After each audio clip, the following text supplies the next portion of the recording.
welcome back to our podcast, My Sister's TBR. I'm Rebecca. And I'm Stacey, and this is our yearly wrap-up. We'll talk about all of our favorite books right from January to December, and a little bit more in between. Try to pinpoint what our top book of 2023 was. I'm going to struggle with this. Yeah, I think I already have an idea of what mine is going to end up being. I think I do too. Yeah. But I don't think it's going to be the same. I think I know what yours is going to be. Yeah, probably. Yeah. We'll figure it out. We're going into this half blind. And this is our first time recording together since the end of July. Oh my good lord. What are the months of the year?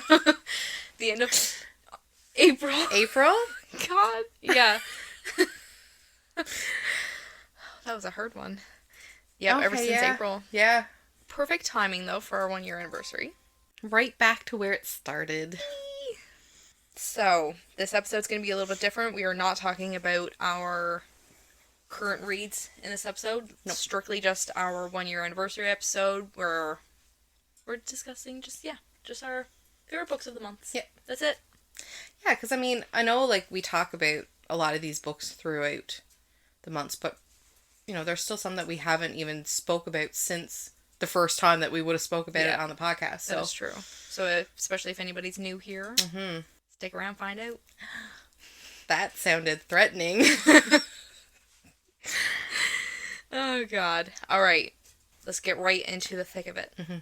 What did you pick for January? January, my favorite book of that month was Things We Never Got Over by Lucy Score. Oh, it was so good. That was a very good start to the year. And it was our very first featured that's book. True. Well, that's so weird to think back on. Yeah. That is so weird to think back on. We were so excited about featuring that book for January because Things We Hide from the Light was being released in February. Yeah. So we really wanted to get that first book knocked out. Holy shit. And, we didn't have the physical book, so we had to prop up one that had a similar color and then Photoshop. But it looked pretty good. It looked pretty good, yeah. Yeah. Yeah, that was our first real, dive into how things were going to work, how we were going to do it. Posting the featured book at the start of every month, that was... Yeah. It's cool to look back at. It was definitely, an experiment with everything. So, whoever's been here since day one, thank you for your patience with our technical difficulties and our lack of quality. Yeah. And just growing with us. Yeah. Yeah. Through all the growing pains. Yep. Good lord. Oh, Okay. but really, it's only up from here. Exactly. Right? We can't get worse. No. I mean, if we've been sounding decent being 9,000 kilometers away from each other, then, it can't get worse. And we've got quite a few people who stick through, every episode. That's true. Those true fans. So, we see you. Thank you. Get into her. Back on track. So Things We Never Got Over by Lucy Score. That is the number 1 in the Knock 'Em Out series. It's a contemporary romance, 572 pages. I put ish there next to that because I don't trust Goodreads anymore. Yeah. Because I feel I don't know, I just feel like it's lying to us now. So I did rate that 5 stars, and I'm actually going to stick with that. So its tropes are grumpy versus sunshine, fake dating, age gap, slow burn, which I actually didn't mind. No, I didn't mind it. No. Yeah. Small town romance, enemies to lovers. There's going to be a lot of enemies to lovers. That's in pretty this much episode. Our full year was enemies to lovers. Dual point of view, which I really, really like. I will mute that. I'm so sorry. Description. Plot. Synopsis. What is the words here? Yeah. Okay. Bearded. Oh. It's so nice to go back to this. Yeah. Bearded bad boy barber Knox prefers to live his life the way he takes his coffee, alone, unless you count his basset hound Waylon. Knox doesn't tolerate drama, even when it comes in the form of a stranded runaway bride. Naomi wasn't just running away from her wedding, she was riding to the rescue of her estranged twin in Knockamout, Virginia, a rough around the edges town where disputes are settled the old-fashioned way, with fists and beer, usually in that order. Too bad for Naomi, her evil twin hasn't changed at all. After helping herself to Naomi's car and cash, Tina leaves her with something unexpected. The niece Naomi didn't know she had. Now she's stuck in town with no car, no job, no plan, and no home with an 11-year-old going on 30 to take care of. There's a reason Knox doesn't do complications or high-maintenance women, especially not the romantic ones. But since Naomi's life imploded right in front of him, the least he can do is help her out of her jam.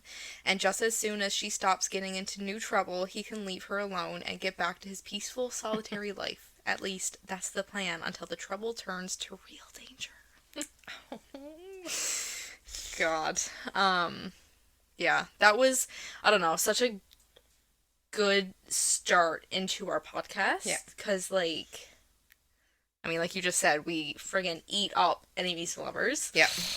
Love and, it had a lot of the boxes that we like to check off for our books. Like, the Grumpy vs. Sunshine, the age gap. You know, the, I don't think it's considered a spoiler, but, like, the, sort of like the Office romance. Like a work. Yeah, like workplace. Yeah. Boss and employee sort of thing going on. So I'm just like thinking back to that book and it's like, I know. Like I can picture it. I almost feel homesick thinking about it. Yeah. Because the other two in the series didn't really hit the same. It didn't hit the same. And I mean, it was probably the initial, I mean, that like, not many books are going to top like their first book in the series, but yeah. Wow. Yep. Yeah. So I've just jotted down a couple thoughts and quotes that I liked. That's just what I'm going to do. So one of my favorite quotes were, "You're telling me he's a grumpy, overprotective hottie next door and you're not going to sleep with him? How wasteful." I'm pretty sure I said this like back in January too, that was my favorite quote. But, yeah. I just feel like it had like the perfect balance between enemies to lovers, the spice, the romance, and drama. The only thing that sticks out to me that I didn't really like about that book was kind of how ridiculous the drama got at that point when, you know, the ending. Yeah. The big, shit's hitting the fan sort of thing. That part I sort of kind of felt was a little on the cringy side, but... Like, I get that she was setting up the storyline for, like, the rest of her books, but, like...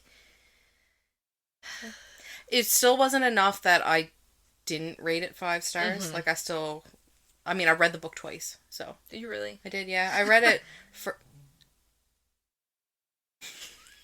I wonder if that came up about that. I read it first, back, I think it was March of 2021. Yeah, I remember you saying this now. Yeah. Yeah. And then when we featured it, you read it again. Yeah. Yeah. True, I forgot. So it was definitely still a good enough book that I read it twice. Yeah. I mean, sometimes the stupid, pointless drama is like, you need that. Yeah. Yeah. It's fine. It's fine. Okay, what was your favorite book of January? So my first of the year was Garden of Serpents by C.N. Crawford, and that's number 3 in the Demon Queen trials. When I talked about it back in January, I still didn't give the synopsis of that third book. Right. Because there are a ton of spoilers. Yeah. Like, these aren't standalone novels. Like, you really need to read 1, 2, and 3. It's a fantasy romance, paranormal, I guess. Okay. 338 pages, and I did rate it 5 stars. The main trope is enemies to lovers. Obviously. That should be our new podcast name. Just Enemies to lovers. Yeah.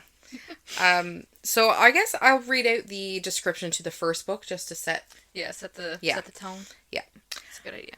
I never thought I'd be singing Happy Birthday to myself in a dungeon. And yet, when a sinfully sexy demon crashes happy hour, that's exactly what happens. He's mistaken me for my succubus doppelganger. Happy birthday to me. When he tastes my blood, he finally understands I'm mortal, and I realize we have something in common. We both crave revenge. So we make a deal. I can stay in the Forbidden City to hunt for my mom's killer. In return, I'll help him get the vengeance he craves. I just have to pose as a sexy succubus. One problem, he's my number one suspect. And that's increasingly hard to remember as he teaches me my role, seduction. With each heated touch, I drift further into peril. And if I fall under his seductive spell, death awaits me. There's so many good parts out of these books because the banter between them, like that, obviously, like, enemies, they're going to have some pretty good banter. But my favorite quote of the third book was, "Do not mistake me for a hero. I destroy the entire world to save the person I love the most." I love those vibes. Protective. Yes. Overprotective. Overprotective. Not just protective. It has to be overprotective. Like, light the world on fire for me? Yeah. I'm there. I don't even remember what his name is, but that guy that does the TikToks where his voice is really low and he, like, reads parts of... he does a voice... So you love him because he's a hero. Let me tell you something about heroes, princess. A hero would sacrifice you for the greater good. I have no such compunction. I would burn this world for you. So this is what they mean. This is what authors mean when they say he growled. Yes. Yes. Like the vibes of that. Okay. Yeah. Ooh.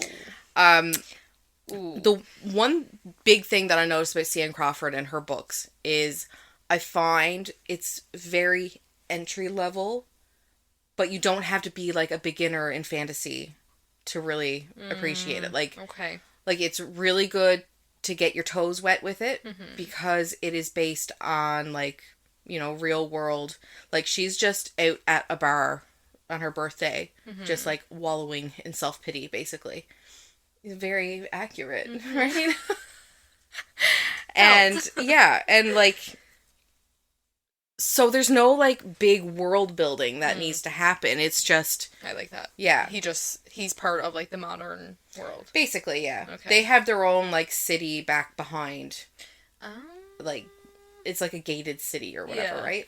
Behind the wall that humans aren't really allowed to enter. So yeah, if you're new to fantasy, the Demon Queen Trials is a good way to start, I think. do you have anything else to say with that book? No. No. February. So my February pick was Midnight Valentine by J.T. Geisinger. Oh, we really enjoyed J.T. yeah, her books over the past couple years. Okay. So again, this was contemporary romance with a dash of paranormal romance in there. Had to, after Pen Pal by J.T. This is 326 pages, and I rated it 5 stars. Easy. Very deserving.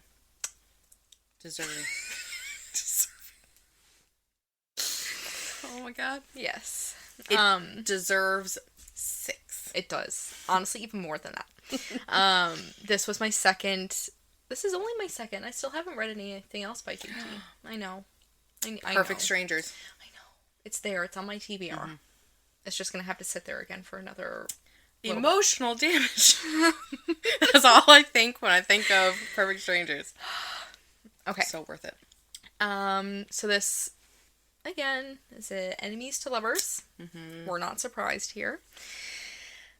The thing that breaks you is the only thing that can put you back together. Megan Dunn arrives in Seaside, Oregon, a broken woman with a dream. Open a B&B like she planned to do with her husband Cass, whose life was tragically cut short 5 years ago. But the old Victorian she bought needs extensive renovations, and the one man who can help her, Theo Valentine, takes an immediate and intense dislike to her.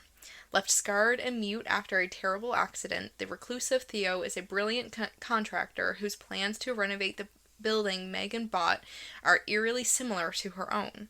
As their paths cross again and again, and Megan begins to see the man beneath the mystery, a part of her that she thought was lost forever slowly starts to reawaken. But when she discovers unsettling similarities between Theo and her late husband and strange coincidences begin to mount, Megan is forced to confront everything she believed about her past and decide how far she'll go to get the truth. So, Yeah. wow. Yeah. Wow. Like, yeah. So some of my favorite quotes were, "Love isn't born of the flesh, it's born of the spirit, and so can transcend the bonds of flesh and life and time. The poet Rumi said, 'Don't grieve, anything you lose comes around in another form.'" Mm-hmm. I love that. Yeah. Yeah. Gosh. Like, going back through this Yeah. just made me relive that book again, and like... Yeah, like, I get, like, tingles thinking about it. Like, JT is just a phenomenal writer, and I don't care what anybody says. Yeah. Like, I have never been impacted so much before as I have with reading Pen Pal, Perfect Strangers, and Midnight Valentine. Bravo. Wow. Yeah, so this was, like I said, this was my second JT Geisinger book, and I'm not surprised that both Pen Pal and Midnight Valentine ended up on my year wraps, like, Yeah. with my top favorite books. Yeah. Like, Pen Pal being my favorite book of 2022. I know. Wow. Now, I'm not saying that this is my favorite of 2023, but, No, but still, it's up there. It's one of the top contenders. Yeah. So I found, Wow. like, even, like, I'll just say, for example, again, like, Perfect Strangers. Like, you get that sort of, like, in the back of your head thinking, like there's something here. There's gonna be a twist. You kind of assume what it might be. But then it's like, she takes that, and it's just like, no. Let's just... You thought. You thought that's what it was, but, you know, let's up it by, 10 levels. And then this is the real twist. Yeah. And you're just sat there and you're just like, okay, sure. Like, I can't stop thinking about Pen Pal. That's one book that has completely... Yeah. I will never not think I about feel it. like it's altered my brain chemistry. Yeah. I'll never get another book with a twist like that, I don't think. Anyway. Maybe not, like, with a twist as big as that, because, there are still a lot of books that have really exceptional twists. But I just felt like I was so connected in the moment to... Anyways, this isn't supposed to be about Pen Pal. But I want it to be now. Okay, what was your favorite February? My February. God. Oh, this is no surprise. February, A Court of Thorns and Roses by Sarah J. Maas. Wow. We have the amount of times. I wish we could, like, control search how many times we've talked about A Court of Thorns and Roses. At least once in every episode, I think. I think so. Yep. Yep. Well deserved. Yeah. Fantasy romance.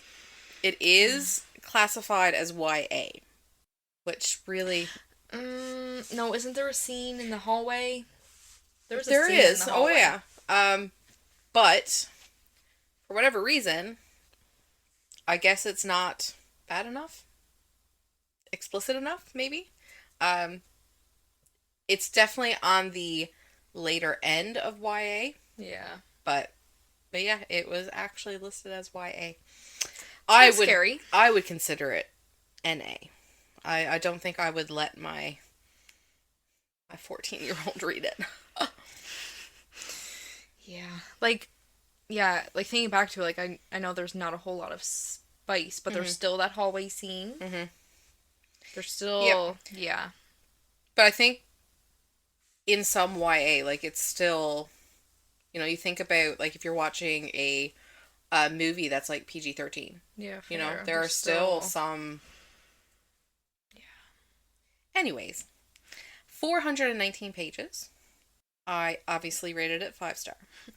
Obviously. There's a lot of tropes. But, again, the number one was enemies to lovers. Yep. And it is kind of interesting that, like, I don't know if it was intended or not, but I know a lot of people say it, that it's loosely based on Beauty and the Beast. That's like a Beauty and the Beast kind of retelling. Oh my god. Yes. Mm-hmm. I don't know if it was intended. I haven't done like a deep dive on it or anything, but yeah. Yeah, because yeah. Mm-hmm. And then her with the library. Mm-hmm. Even though she's illiterate. But she gets there. She learned real quick. Oh, I love that. I know. When 19-year-old huntress Feyre kills a wolf in the woods, a terrifying creature arrives to demand retribution. Dragged to a treacherous magical land she knows about only from legends, Feyre discovers that her captor is not truly a beast but one of the lethal immortal fairies that once ruled her world. At least he's not a beast all the time. As she adapts to her new home, her feelings for the fairy, Tamlin, transform from icy hostility into a fiery passion that burns through every lie she's been told about the beautiful, dangerous world. The beautiful, dangerous world of the Fae. But something is not right in the fairy lands. An ancient, wicked shadow is growing, and Feyre must find a way to stop it or doom Tamlin and his world forever. Bam. Oh my god, it feels like it was I know. so long ago. Oh my god, like being in the fourth book now, like, or technically 3.5 for us, like, that feels like so long ago. Like, Yeah. so much has happened. And this is another one that's like a really good Introduction. yeah, entryway into fantasy.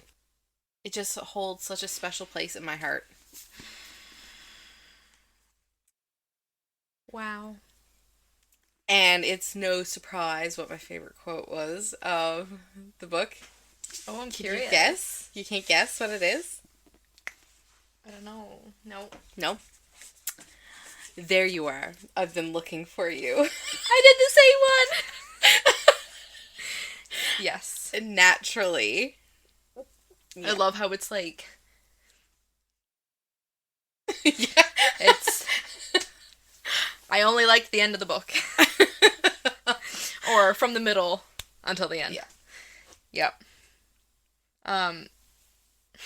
Was that your next one? That was my March favorite. That was your read. March? Yep. Oh. So we're just gonna carry over to March right now. So I also rated it 5 stars. But the other trope that I wrote for this one was forced proximity. Yeah. I don't care if it's a spoiler or not. I don't like Tamlin. Mm-hmm. I feel embarrassed that I did like Tamlin originally. And I remember talking to you and Elsa being like, oh my god, like Tamlin. And you guys were just there like, oh yeah. Yeah. You just went along with it. We had to. It was a canon moment. We had to let you experience it in its true form. I don't like Tamlin, but I really like this quote. It was actually really sweet. Mm-hmm. I'll give him this. I think, and this is going to be a controversial thought that, and I'm only thinking that now after reading Aquawar, that I think he was really misunderstood. So in a way. Yeah. I think there's some theories going around that I'm not going to say because of spoilers, but I think that it sheds some light on some of his lesser So spoilers. Where I'm at right now, Mm-hmm. I hate to say it, but I actually feel really bad for him. Mm-hmm. Yeah. Okay. Okay. Anyway. So my favorite quote, my first one, was, I love you, he whispered, and kissed my brow, thorns and all. Yeah. Like, that's cute. Yeah. That's cute. That is cute. But then, okay. I love this part. So, his eyes locked on mine, wide and wild, and his nostrils flared. Shock, pure shock, flashed across his features at whatever he saw on my face, and he stumbled back a step. Actually stumbled. What is... I began. He disappeared. Simply disappeared, not a shadow in sight, into the crisp air. Do you know that? Yep. If you know, you know. Oh, the tinglies got up the back of my head. Oh, God. Yeah. Like, literally, like, I loved all of the trials, like the games and being underneath the mountain. Mm-hmm. Like, that's not a spoiler. No. Okay. Like, thinking back to that now, I can literally picture it perfectly. Like, being able to write that well. Mm-hmm. Yeah. That blows my mind. Yeah. Yeah. For something so fantasy where, like, I've never been under a mountain before. But you could see it. I can see it. Like, I've never seen what are the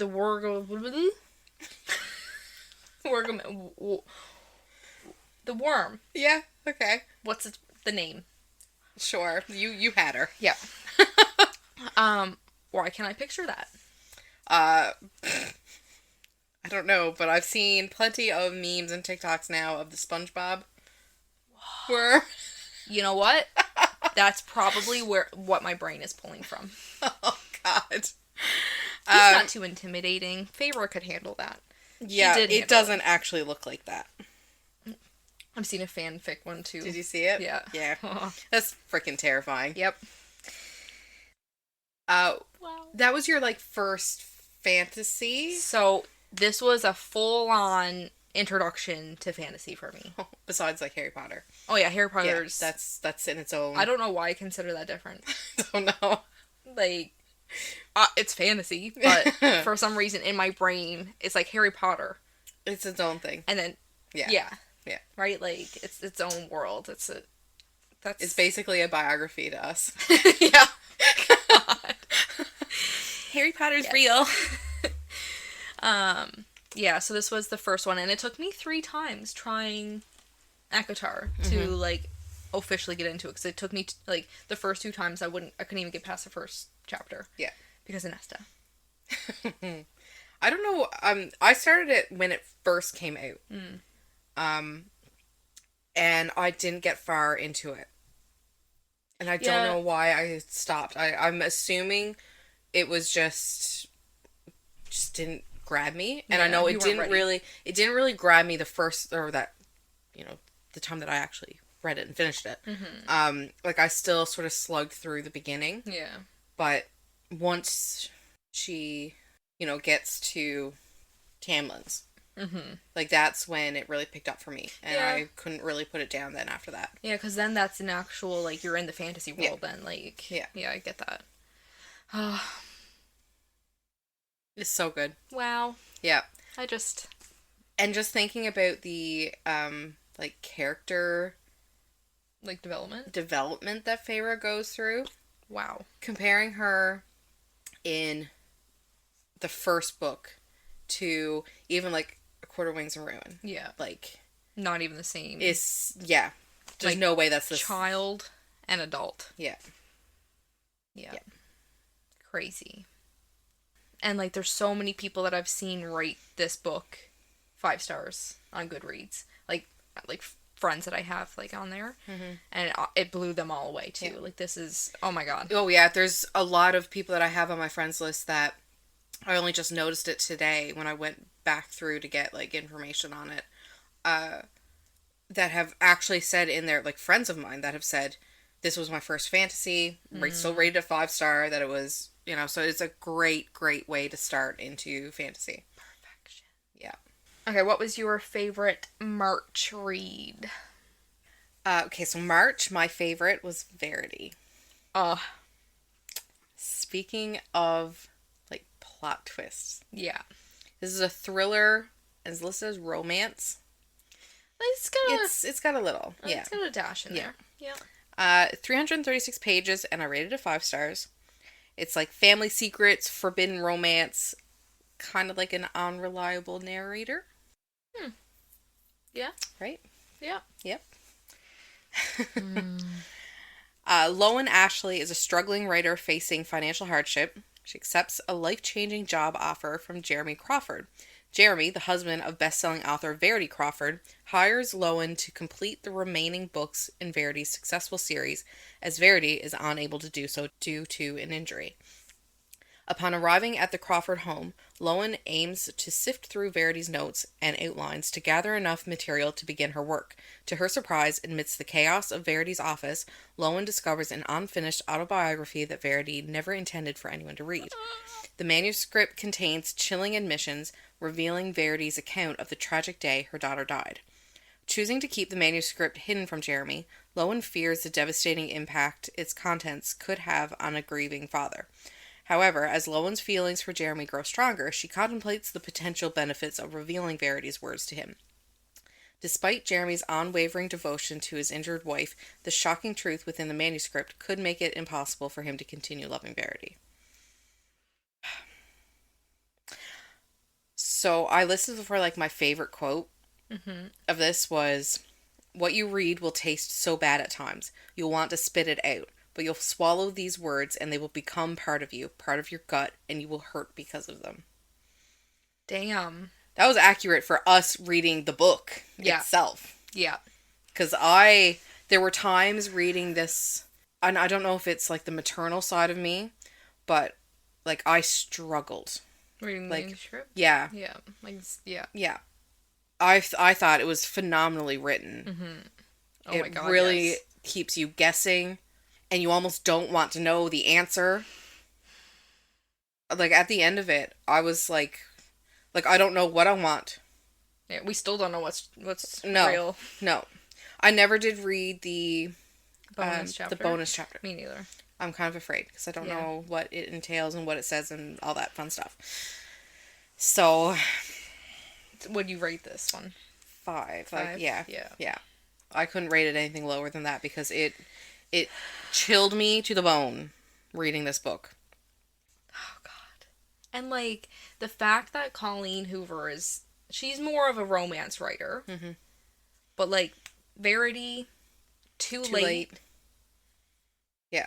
How you do that? Yeah. She's got some darker stuff for sure. Oh my God, and it's so good. Yeah. I don't know if there has been a book by Colleen that I haven't enjoyed. Without Merit wasn't one of my favorites. I haven't read that one yet. So it's kind of I think maybe my only 3-star book that I've read by her. Yeah. Still good, but it was just kind of when I think back to it, I'm like...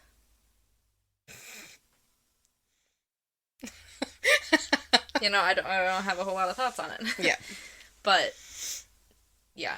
If that's her worst one, then that's pretty damn good. That's good. Yeah. Yeah. But, yeah, I remember reading Verity for the first time, and, the way that my stomach dropped when I read that. Yeah. I kept, thinking, this is gonna get, really, really creepy. Yeah. And I was just, waiting for it. And that is what makes it so much worse, is that anticipation. Yes. And, yeah. Yep. Stomach ulcers. Just stress. Yeah. But, oh my God. 10 out of 10. Yeah. Beautiful. I wouldn't read it again, only because you wouldn't get the same experience. 100%. But first time reading it, going in blind, it was top notch. Yeah, I would only want to read just that extra chapter. Yeah. Yeah. I think your April and my April are the same. I think so. So, I still think about this series all the time, too. Yep. In the dark corners of my brain. The very dark corners. So this is... You know what? I couldn't even narrow it down to one. I put all 4 books there as my favorite for April. I just lumped it up to the series. The Vicious Lost Boys series by Nikki St. Croix. Oh. Wow. Yeah. So, this is a dark fantasy romance, reverse harem. They're all, I'd say about 200 pages each. Some less. Yeah, some less. Yeah. Very quick. Very, very quick. Fast paced, so you just get through it in a blink. Yeah. Especially with its contents. You just want to keep going. Next. So I rated each and every one of these 5 stars. Honestly, I wish it was just all one book. That's kind of how I think of it, honestly. Not 4 separate books, just the one. So their tropes would be Why Choose, fairy tale retelling, enemies to lovers. Here we go again. The stories were all wrong. Hook was never the villain. For 2 centuries, all of the darling women have disappeared on their 18th birthday. Sometimes they are gone for only a day, some a week, or a month, but they always return broken. Now, on the afternoon of my 18th birthday, my mother is running around the house making sure all the windows are barred and the doors locked. But it's pointless, because when night falls, he comes for me, and this time the Never King and the Lost Boys aren't willing to let me go. Like, don't read this. Don't think that this is an actual fairy tale and read this to your kids. Yeah. Nope. No. It is. I'm pretty sure first page is explicit. Yeah, this was. Wow. Very dark version of the Peter Pan. Not for bedtime stories. Unless you're an adult. Then it makes for very good bedtime stories. Yeah. Good dreams after that. So some of my favorite quotes were, I've got 2. Because I will chase you, he says, with a sinister bend to his voice, and you don't want to know what happens when I catch you. The darling visibly trembles. Good girl. I blame this series for my praise kink.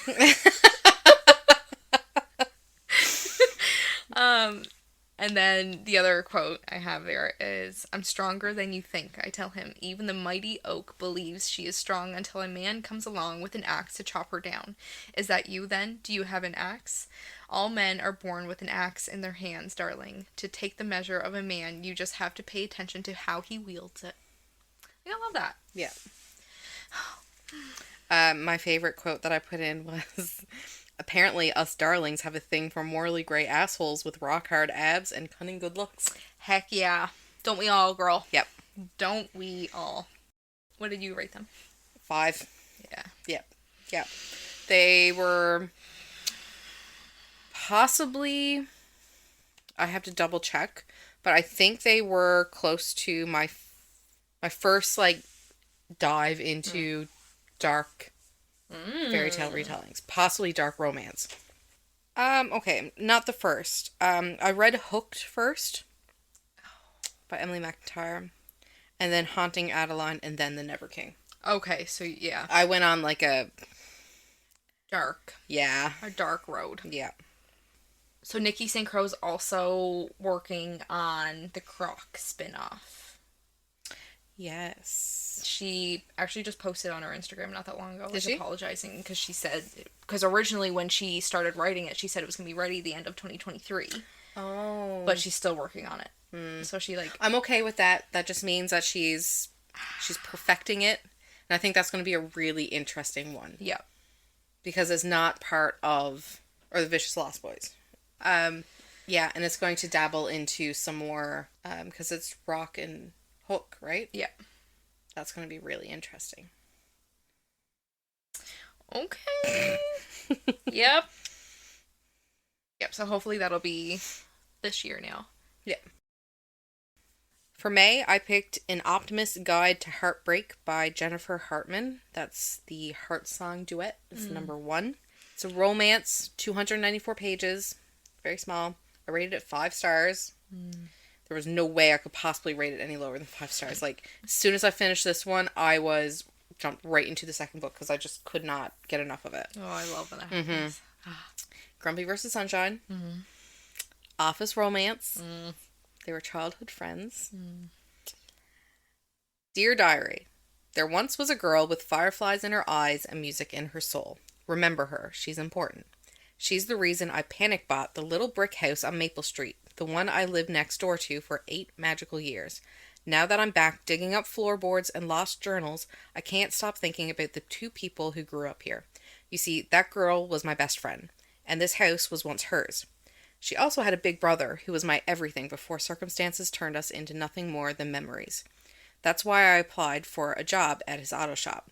I'm prepared to discover that my new boss, Cal Bishop, is now gruff, built, and covered in tattoos. I'm the sun to his overcast sky, the smile to his surly solitude, a reminder of everything he longs to forget. But my heart has a secret, and we're running out of time to fix our torn pages. Maybe the same girl who used to be the glue still holds the key to putting our pieces back together. See, I told you she was important. Toodles, Lucy. I love that. This book ripped my heart out. I freaking sobbed. Like, full on, like, hyperventilating, sobbing Oh my god. while reading this book. Like, I cannot express the amount of impact that this book had on me. I can't say anything bad about it. Damn. Yeah. And I'm kind of sad that I read 2 of them in 1 month. Yeah. Because then I could have put the other one in the next month. I couldn't even do that. Are there any more books in that series? No, it's just a duet. It's just the just book a 1 duet. and duet. Gotcha. Just book 1 and 2. Words. Who went into it? You were just saving time by saying 2 of the words at the same time. There were so many good quotes, but one that I really liked was, I just mean, not everything that makes us hurt needs to be forgotten or banished. It hurts because it mattered. The things that mattered once will always matter. Damn. Yeah. How do people... I don't know, because look at how much we struggle to just have a normal conversation. And there's people out here writing things like that. Okay. Thanks. Yeah. Just leave nothing for us. God. How? I know. To be able to write such impactful books is such, like, an amazing feat. I wish I could do it, but not all of us are masters of the word. No, there's gotta be some of us around to balance up the world. So That's true. it takes all kinds. Yeah, we're pulling our weight. Anyways, it was a really good book. Okay, my favorite from May. A Court of Mist and Fury. Ooh, I couldn't pick that one at all because it was this. I read it right after ACOTAR, so it was in the same month. Right. Again, fantasy romance. Of course. 624 pages, and I rated this obviously a 5-star. And it's tropes, forced proximity again, enemies to lovers again. I feel like that's the entire... Yeah. Enemies to romance is just the entire series. Enemies to lovers. That's my second time saying that. Enemies to lovers. I mean, no, not really. Anyway. So I can't redo the description because it's book 2. Book 2, yeah. Book 2, and obviously chocked full. Literally, as soon as I start reading it, it's going to be a spoiler. Yeah. I have 2 favorite quotes. To the people who look at the stars and wish, Reese. Reese clinked his glass against mine. To the stars who listen and the dreams that are answered. I love that. Such a, like, classic. Yeah. That is, like, the quote I think of when I think of the ACOTAR series. I love it. And then the second one is... This is a spoiler, so I'm going to bleep this out. But I just had to talk about it because, oh, God. If my mate. Like... I love him. Yeah. I know. I want one. I'm kind of afraid to go on in the series because of what Ilsa said. I know. She said the same thing to me, too. We'll just have to see. Yeah, so this was honestly my favorite of the series yet. Me too. Easily. Yeah. Mm. Could have something to do with a certain chapter. Maybe. Chapter 48 and chapter 55.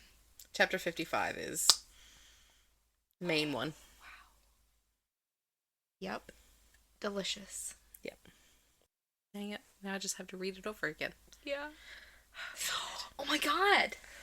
The fan fiction. Oh, We gotta freaking watch that. We do. So there is a fan-made little short movie. It's only chapter 55. Yeah. They only made chapter 55. But they've been, like, showing snippets of it for literally the last, like, what, month? Oh my gosh, even longer. Yeah, true. And obviously, it's, like, it's just normal, regular people. Like, they're not actual actors. But from what we've seen so far, it looks so good. Just to get a glimpse into the Avatar world. Yeah. And it's chapter 55. Yeah. Oh, we meant to watch it before, but Frick. COVID screwed everything up for us, so... That is true. Yeah. It's fine. We will watch it. Yeah. And then we'll just talk about it on our mid-month episode. Yeah. That works. Okay. Okay. Yeah, like, yeah, that's it. Honestly, the book speaks for itself. Yeah. 5 stars. Delicious. That's it. That's all I need to say. Yeah, I agree with it being my favorite of the series. I think I like Feyre more in the 3rd book, I think. I think that's where she really shines. Yeah. But the relationships that grow in the 2nd book is, makes it my favorite. What are we at now? July. Oh, right. You're at June. I am omitted from June. Oh. I forgot. I really dropped the ball in June. I was too busy. So it's no surprise that my June pick was Fourth Wing by Rebecca Yarros. Oh. Yeah. That was mine for September. Yeah. This book has just forever changed me. Yeah. Fantasy romance, 500 pages. Yeah, that's what Sounds I had about right. Mm-hmm. Okay. Again, this just comes from Goodreads, and we don't trust Goodreads anymore. Yeah. But it says 500 pages. She been lying. Yep. 5 stars, obviously. My God, it would be so much more than that if I could. Yeah. It's enemies to lover. It has chronic illness representation, which is fantastic. Violet has, I'm not sure what the disorder is, that makes her, like, really weak, like, frail, almost. Oh, Yeah. yes, that gotcha. whole thing. Yeah, yep. It was a war school, which is super cool. I just wish that they had, like, more, like, I went into it hoping for, like, a Hogwarts experience. Yeah. Like, getting more of that, like, school. Same. But, anyways.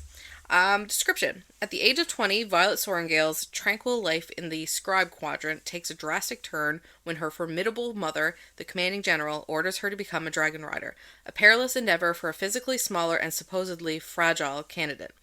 In a world where dragons rarely bond with humans, the stakes are deadly.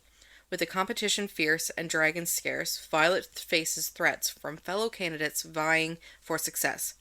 As the war outside escalates, suspicions arise about a hidden truth within the leadership of Basgiath War College.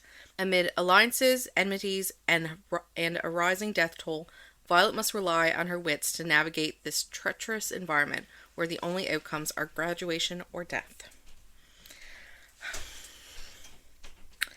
My favorite quote: "There's nowhere in existence you could go that I wouldn't find you, Violence." So, Xaden is, like, he's the top for me. Mm-hmm.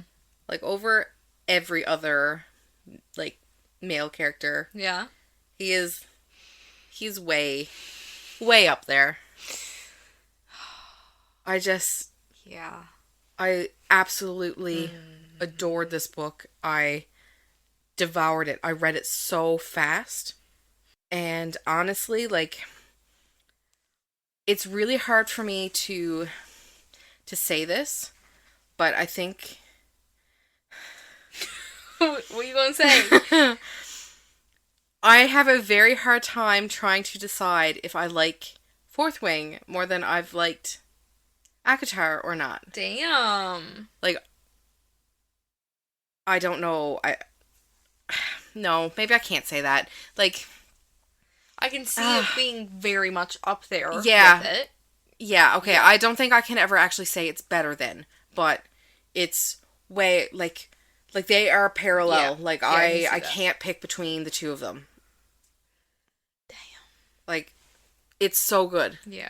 I liked the dragon bonding aspect to it all. Like I think that's a lot of what I really enjoyed about it was the between the characters and their dragons. Yeah. Because, man, they're hilarious. Yeah. Like, so, like, sick of just human shit. But having to put up with all the shit humans. Yeah. Like, it just leaves room for such great banter between the dragons and humans. The conflicts that arose in the novel, and the characters, and not knowing who was going to survive. Yeah. Like, Rebecca Yarros does not shy away from making you hurt. Oh my gosh, there would be characters that I thought were going to be, like, main characters, and she was like, nope. Within a second. Gone. Just gone. Just nope, ha.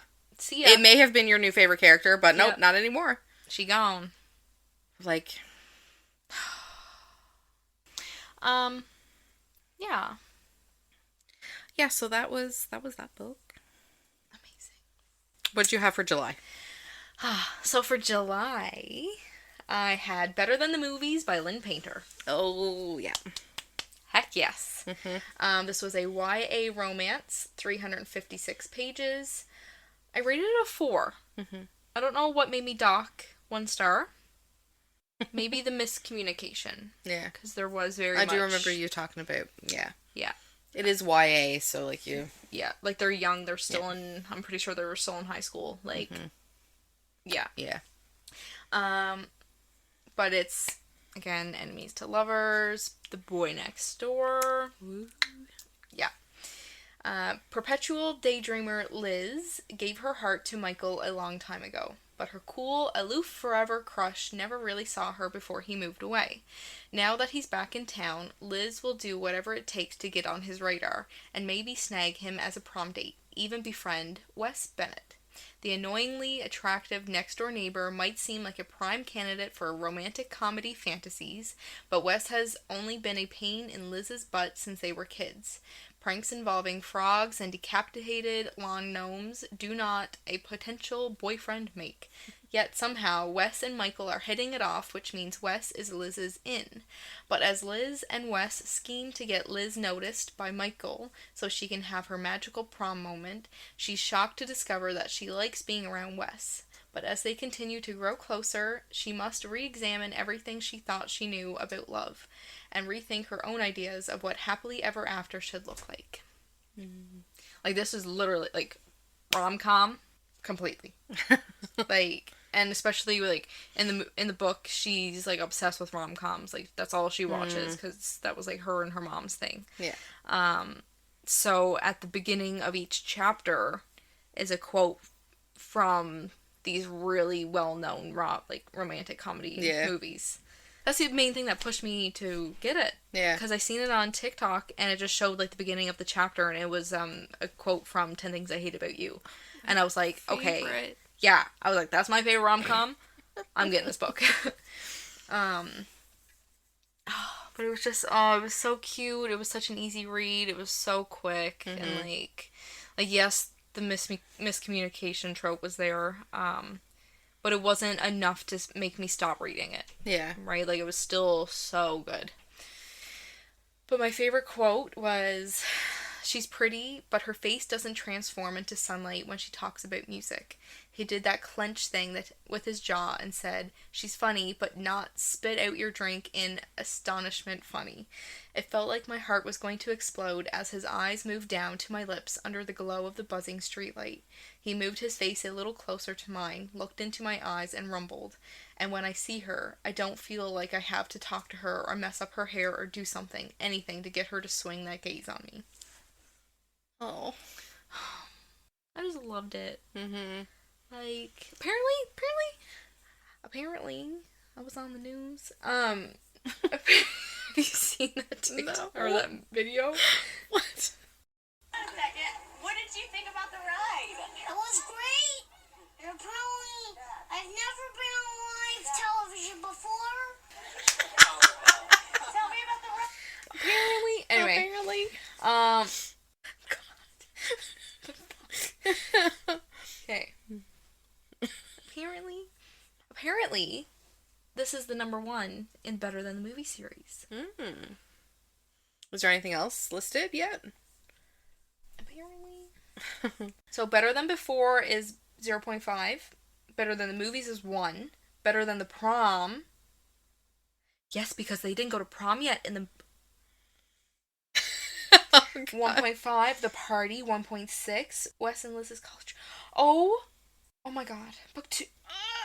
Nothing like the movies. I've learned something new today. Like I have been meaning to read it, but I usually get, like, I don't know, afraid to read YA because I don't think I'm gonna actually enjoy it. Yeah. Yeah. But, like, I've read, I know I mentioned it just a little while ago, The Dead Romantics. Oh, yeah. Is one that doesn't have, like, explicit or, like, spicy scenes or anything, but, like, I rated that one a 5. There's still good romances out Yeah. there. I'm going to do better with reading this year. We'll talk pretty damn good. No, we'll talk about that a bit more after we're done our wrap up, but I do want to talk about, like, what we're expecting for January or for 2024. Yeah, what was your July? My July was I'm Thinking of Ending Things by Ian Reid. Oh, yes. This was a horror thriller, 241 pages. It's 5 stars. I listened to this as the audiobook, and it gave me so many heebie-jeebies. The heebie-jeebies. So good. I don't know what the tropes would be for it. It's not really like a tropey kind of novel. Yeah. But the description. I'm thinking of ending things. Once this thought arrives, it stays. It sticks. It lingers. It's always there. Always. Jake once said, sometimes a thought is closer to truth, to reality, than an action. You can say anything, you can do anything, but you can't fake a thought. And here's what I'm thinking. I don't want to be here. In the smart and intense literary suspense novel, Ian Reid explores the depths of the human psyche, questioning consciousness, free will, the value of relationships, fear, and the limitations of solitude. Tense, gripping, and atmospheric. I'm Thinking of Ending Things pulls you in from the very first page and never lets you go. So this was on Netflix as well, right? Yes. It is a good portrayal of the book, but read the book. Like, you will not get the same feeling. Yeah, I just want to make sure that it was this that I seen, because apparently during... Oh my god, I can't stop thinking of it. Apparently.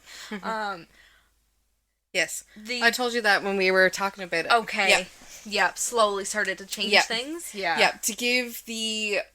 Because it's hard to portray the same amount of eeriness in the video as it was in the book. They started to slowly change her appearance, like whether it was her hairstyle, her sweater, like her she just clothes. She just had a different color jacket on. Yep. So it was just enough that your brain was sort of like, there's something different here. And Yep. And his parents start aging, like right before your eyes. Yeah, so there's a lot of, like, really creepy things that happen in the movie that they had to put in to portray the same feeling as what you get while reading the book. Oh my gosh. It's not like it was, like, super, like, oh my god, like, I can't sleep. Yeah, it's just the heebie-jeebies. It was a masterpiece. Like, there's a point in the audiobook that just really hits different when you hear it versus when you read it. So... yeah, Okay. I literally had to stop what I was doing and I just stared at the wall and just listened to it. I just couldn't do anything else. So good. All right. August? What are we at now? Yeah, August. Okay. So my August was A Court of Wings and Ruin. Naturally. By Sarah J. Maas. Again, fantasy romance. This was 703 pages.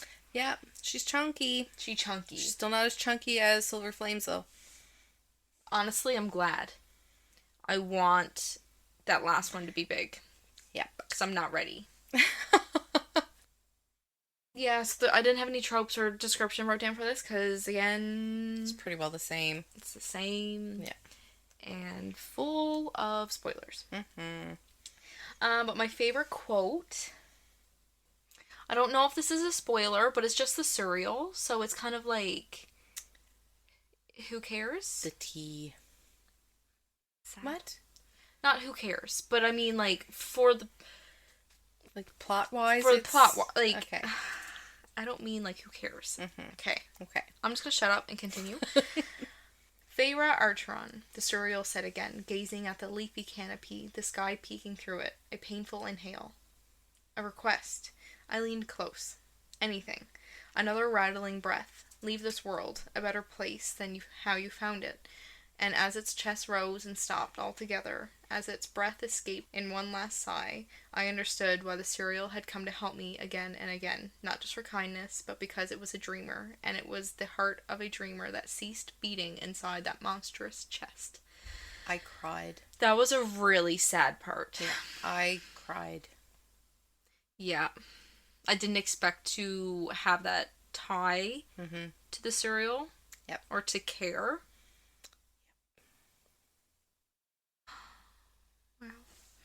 Wow. Yeah, so it actually took me a really long time to read this book.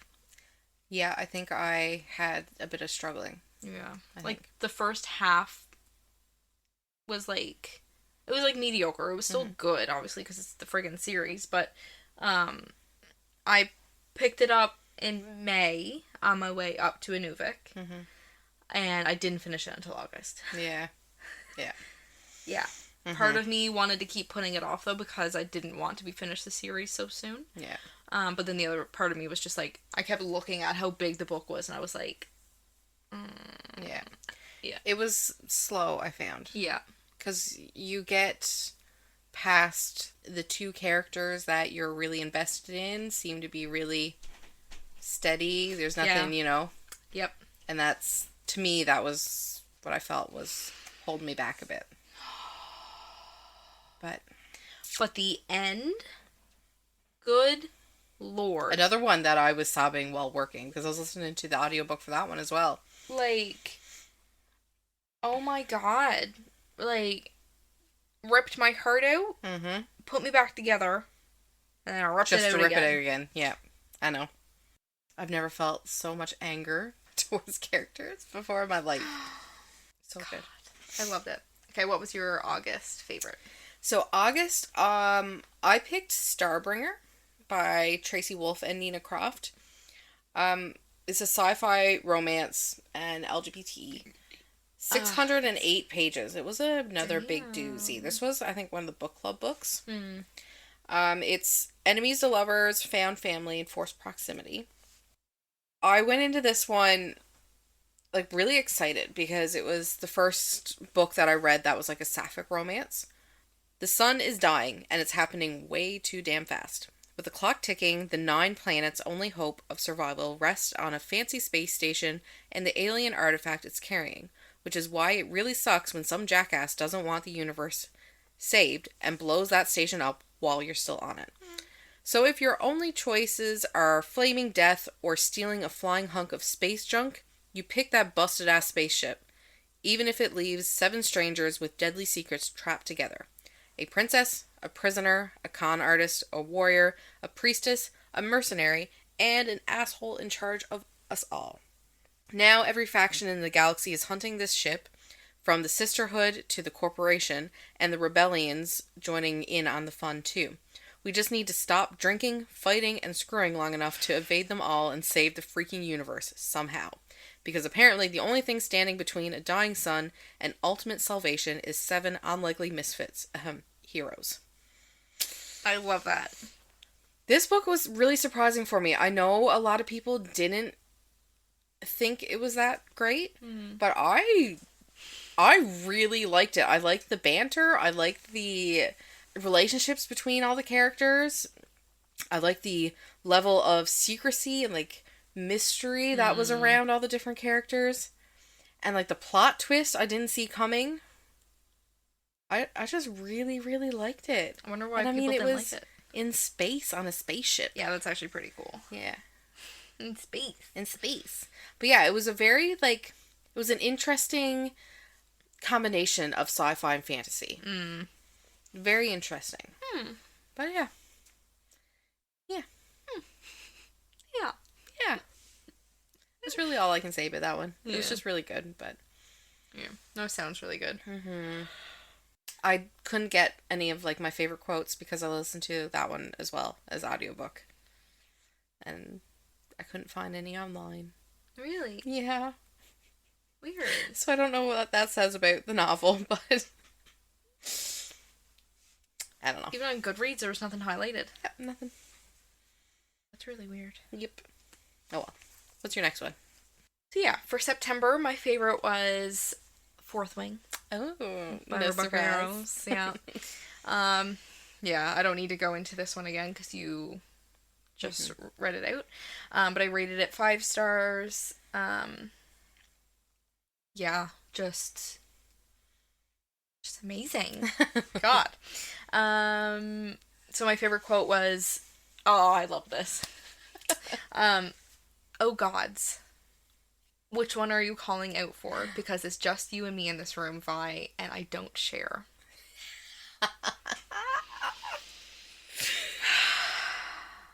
Yep. Yep. Yeah, so this was like my first book reading about dragons. Mm-hmm. And I loved it. It was a very interesting take on dragons, I found. Well, I just seen how you have all the caps. Plot twist at the end. that was enough. Like, the very last line, good God. Yeah. It was really hard reading that in June and having to wait until November to read it. Because it was a big plot twist, but also a big cliffhanger. Oh my God, yes. Yeah. And now, get ready because Iron Flame has a even worse cliffhanger. Yeah, 5 stars. There's not much else that I can talk about with this, because we just talked about it just then with yours, but 10 out of 10. What was your September? September, I picked Things We Left Behind by Lucy Score. Oh, yeah. Yeah. Romance. 592 pages, and I rated it a 4 star. I think it was more like maybe a 3.5 star, I think is what I really... Okay. I did have some issues with it. So, I think if it was any other month, it wouldn't be listed as a favorite, but yeah. September was a great month. But, which is sad because I looked forward to Lucian and Sloane's book. I think we hyped it up too much, maybe. Maybe. Is a friends to lovers to enemies to lovers. Tongue tie. Yeah. Description. Lucian Roland's, driven by a relentless quest for vengeance against his father's tainted legacy, is a formidable figure in the business world. Focused on building an invulnerable empire, he finds an unexpected challenge in the spirited small-town librarian, Sloane Walton, who is determined to unravel the mysteries surrounding her family's past. Despite their mutual dislike and a dark secret bonding them, a heated one-night stand ensues, leading to a passionate but complicated entanglement.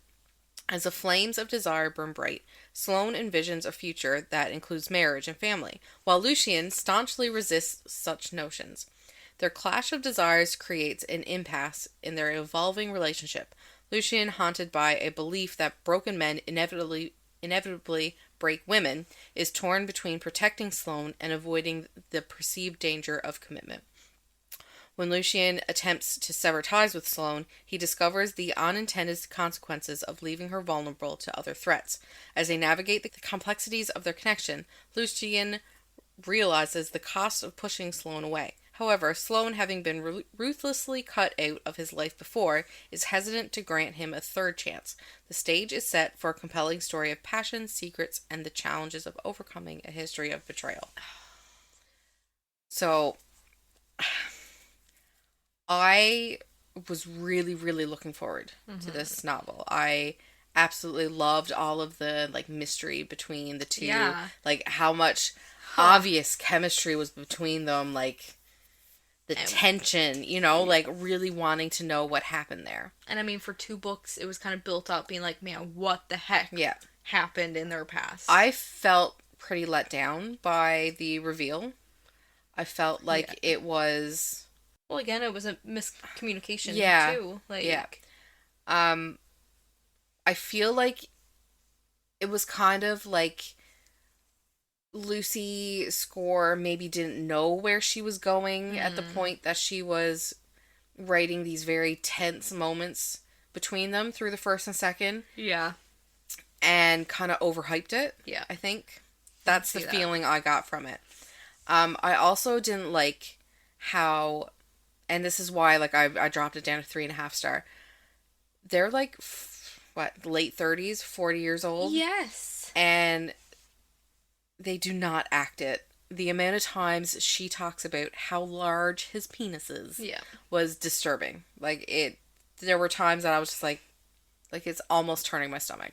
Yeah. Like, even now thinking back to those books, I still picture them as like 20. Yeah. Mid-20. Yeah. I can't figure out why she wrote them like that. But my favorite quote was, "Grief had a way of infiltrating everything, even when you were prepared for it." Yeah. Yeah. But, like, the spice, though.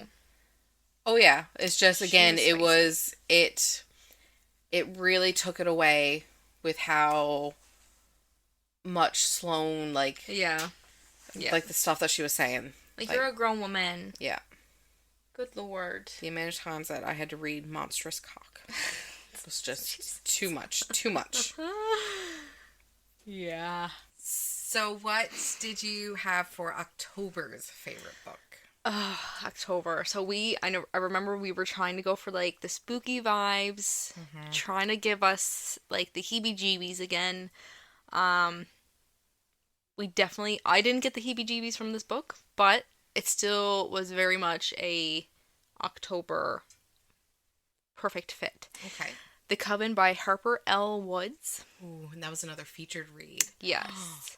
She did not disappoint at all. And you probably would never be able to guess what genre it is. Just try. I'm going to say it was Christian romance. Actually, it was. Technically, if you think about the ending, it's the complete opposite.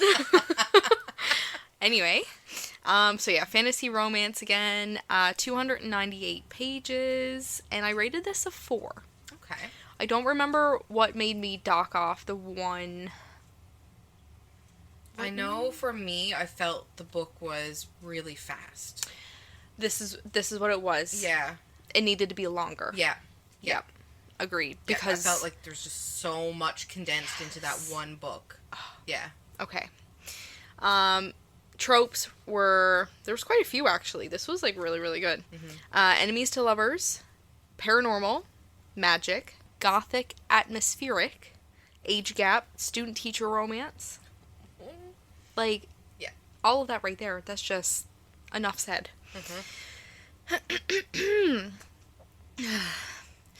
Raised to be my father's weapon against the coven that took away his sister and his birthright, I would do anything to protect my younger brother from suffering the same fate. My duty forces me to the secret town of Crystal Hollow and the prestigious Hollows Grove University, where the best and brightest of my kind learn to practice their magic free from human judgment. There are no whispered words here, no condemnation of the blood that flows through my veins.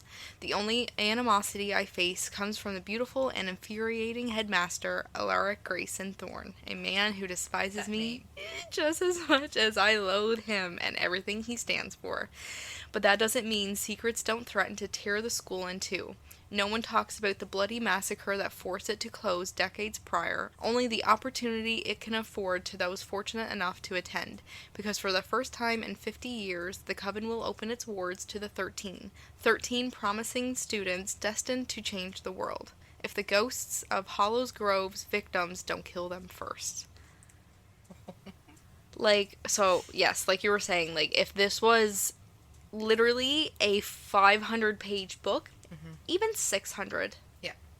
I think that would have been the perfect amount because there was magics and spells. There was just so much. And she was at a school, and we barely got any of that. Yeah. This was another one where I kind of felt like it was going to delve into more of like a Hogwarts approach, Yeah. where there's a lot of like school, classes, stuff like that, but I really didn't get that after.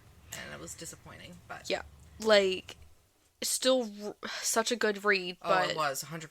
There's definitely, like, no reason to say, you know, not to read it or anything like that. Like, I would 100% recommend this over and over. Yeah. The fact that this was less than 300 pages. Yeah. It was just... It's way too big of a world condensed into less than 300 pages. Yeah. And, like, there is a second book, but... I just want more, with more of the characters. Yeah. Right? Like, thinking back to it, it's like everything was, like you've said before, everything, it was very surface level. Didn't go into near as much detail as we needed. Like, even, like, I guess we could technically get more of a backstory in the second book, but it still would have been very nice to have that leading into her going to school. Yeah. And, like, the things that happened on the grounds. Yeah. Right? Yeah. Like, I want more... Me too. Detail. I want more world building. Like, yes, give it to me. But, I don't know, I just thought it was really cool with having, like the spells aspect, like, because... I love how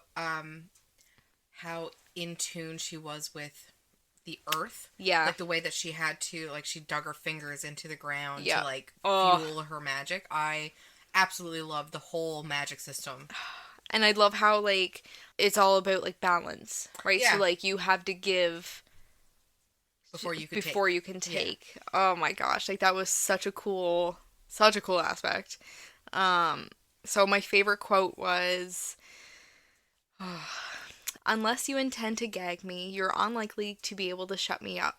You would definitely be gagging, witchling, he growled, and the bolt that shot through me was one of shock. Dang. Yeah. But honestly, I was not expecting this book to end the way that it ended. Like, I thought... shock. I thought that this was going to be a very typical romance. It was not. It was really not. Like, so when everything was going good, I was like, okay, yeah, know how this is going to end. Yeah. Nope. Nope.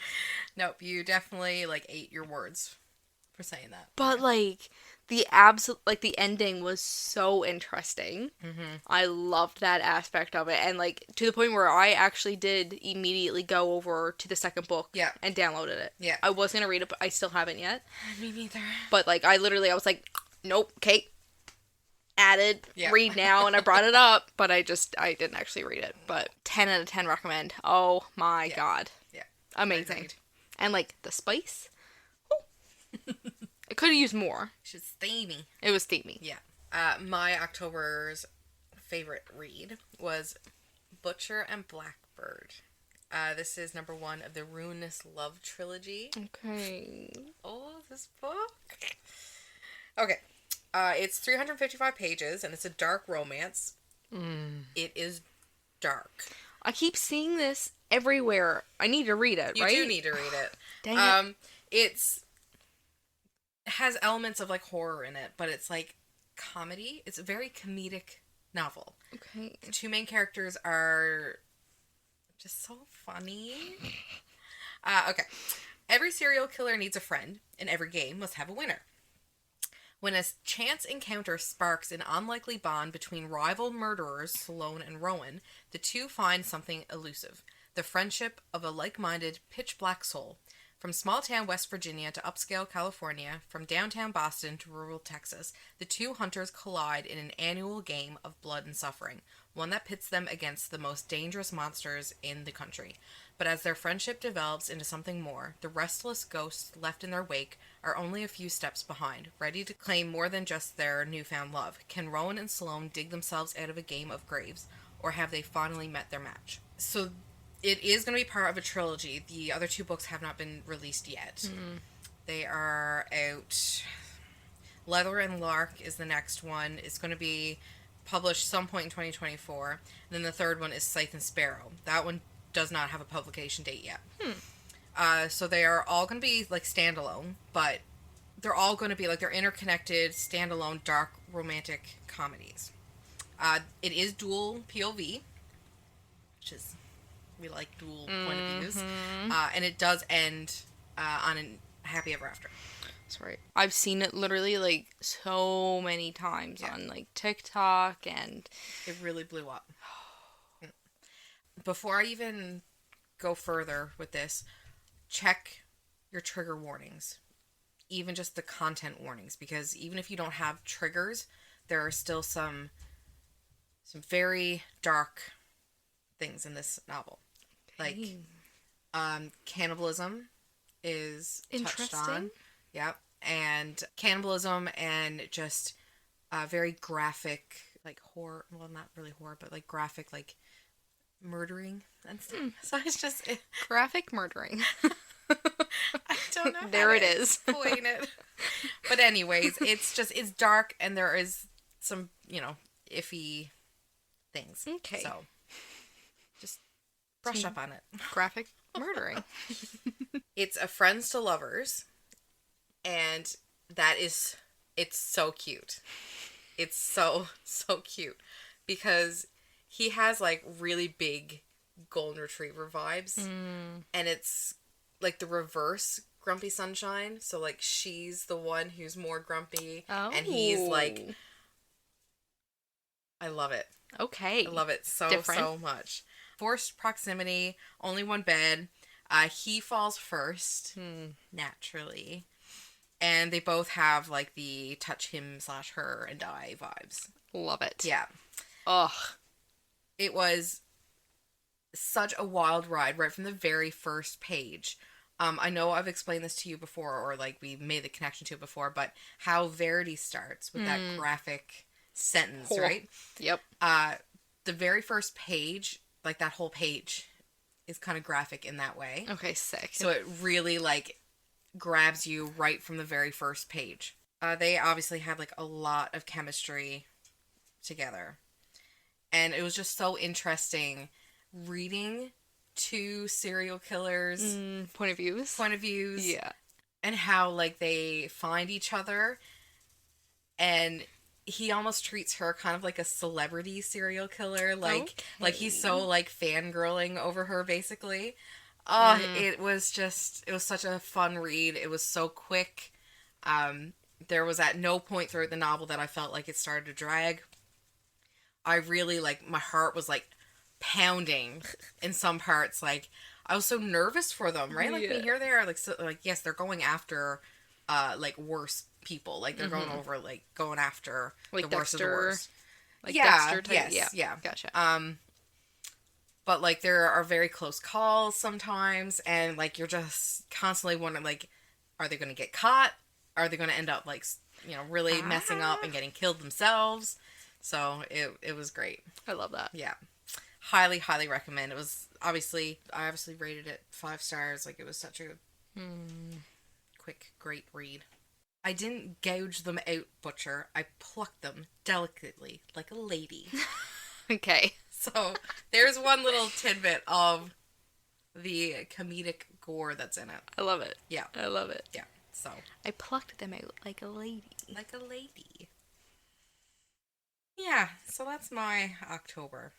I think we might have the same November. We 1000% do. Yeah. So, November. Let's relive this heartache. Okay. November's favorite read was... If anybody has been following along here, I think everybody's going to know anyway. Yeah. They're expecting this. This was Manacled by Sen Lin Yu. This is a fan fiction. I didn't finish writing romance. I have fantasy Roman.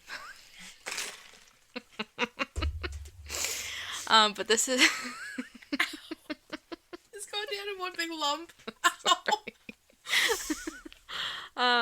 This is a Harry Potter fan fiction. Dark fan fiction. Good lord, is it ever? Yeah.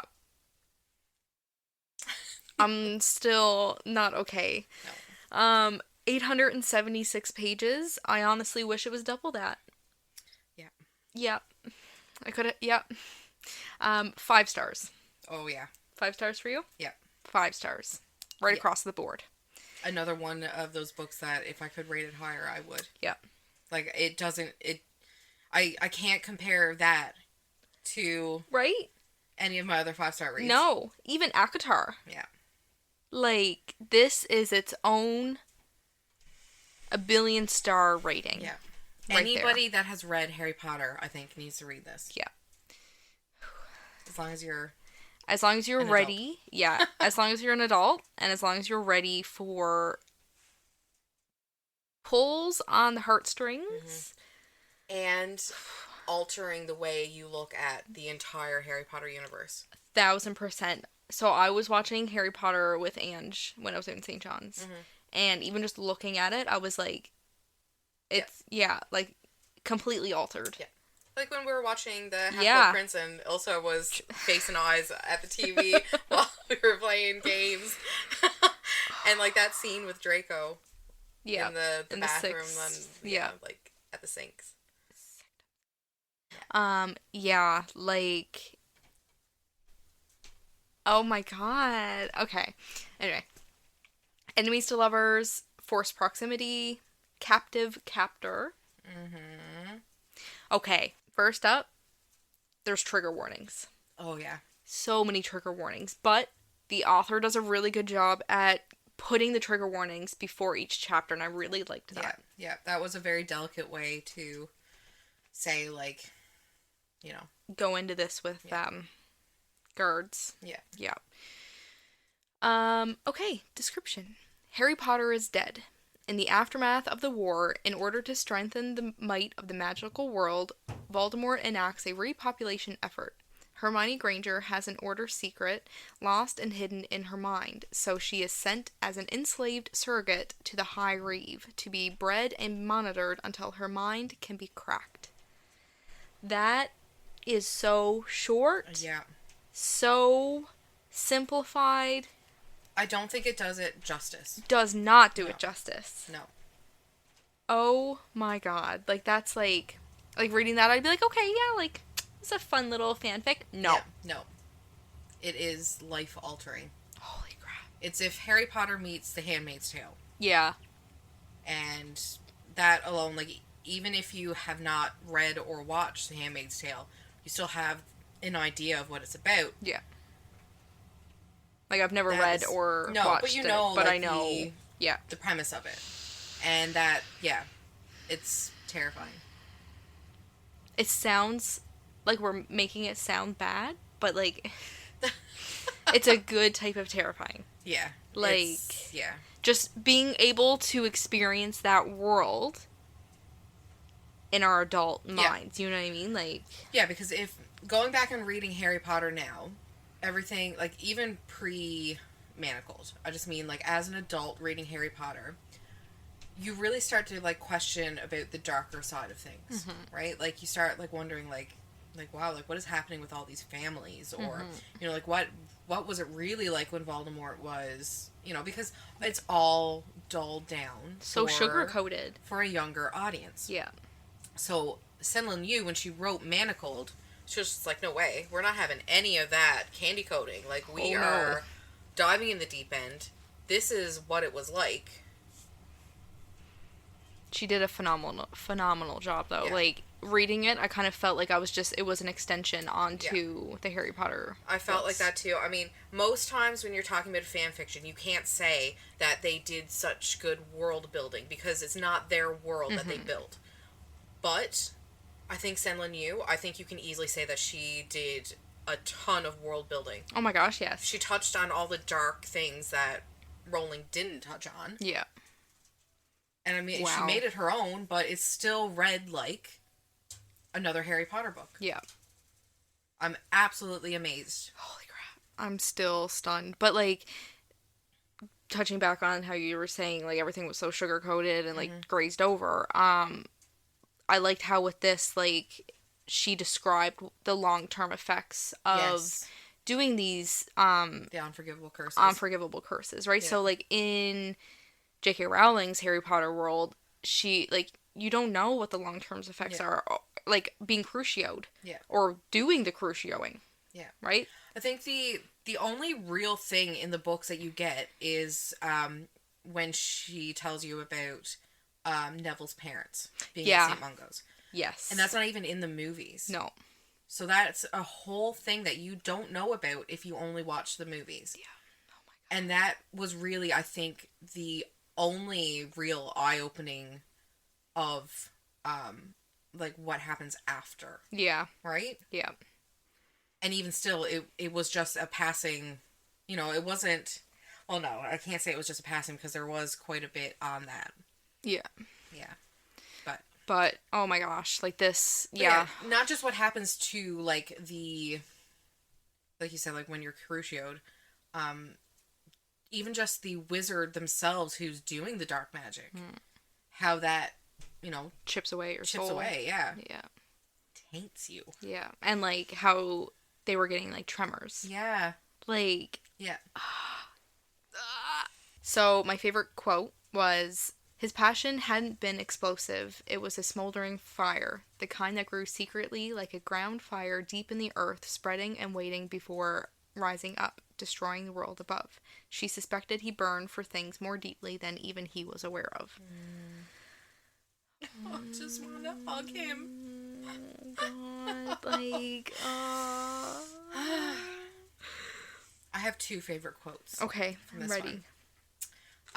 The first, and it is like probably the most iconic of this fan fiction, when he says, I have warned you, if something happens to you, I will personally raise the entire order. That isn't a threat, that is a promise. Consider your survival as much a necessity to the survival of the resistance as Potter's. If you die, I will kill every last one of them. Whoa! Yes, Draco.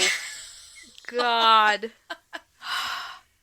Yeah, Like- I read that and I was just like, oh, Yeah. if somebody were to say that to me. Come on.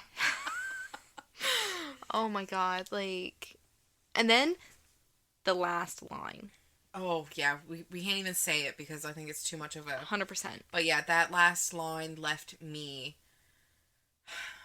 broken.